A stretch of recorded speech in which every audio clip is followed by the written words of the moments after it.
Hello guys welcome to my mini blog. तो आम चलिलु कोलमा final खेल देखापी। घर पाखे खेल हो खेल न देखी कौन रही हम। मुझे छोट बड़ू ये पढ़ी आसी कौन ए स्कूल को भूली हम ए अभुला स्मृति ए सांगसाथी कौन भूली हम। तो आम कोलमा गाँ भितर चली पड़िया पहुँची तो अल्प बाट अच्छी। तो मुझे पहुँचिकी आपन को देखुची फाइनाल खेलर मैच।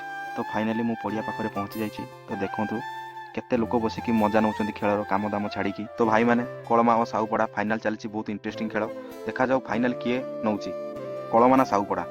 तो फाइनाली कोलमा हारी जाइए साहुपड़ा जीति जाइए। छुआ मैंने खुशी पिच भितर को धाई आसी साहुपड़ार पिला बहुत खुशी अच्छा फाइनाल जीतिकी। फाइनाल जीति सारापर एमतीका डांस करुँच खुशी रे।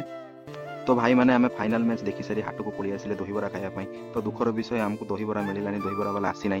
तो आमको चाट खावाई पड़ा। तो मो काका चाटा को भलसे बनई देती ऊपर सस पकई देती। सस पकई सारिकी खटा पानी देदेले चामच खेचिकी मो हाथ को बढ़ई देले। हाथ को बढ़ई दे सारापर मुझे चलि पूरा टेस्ट करने। टेस्ट तो बहुत भल थिला। तो राकेश बाबू तांकर एठी चॉप खाउछंती। तो फाइनाल में जीतिया पर एमिति डांस कले। आपण आडे सेमिति डांस करंती कि ना एठी कमेंट माध्यम जणाइबे। रहिली जय जगन्नाथ।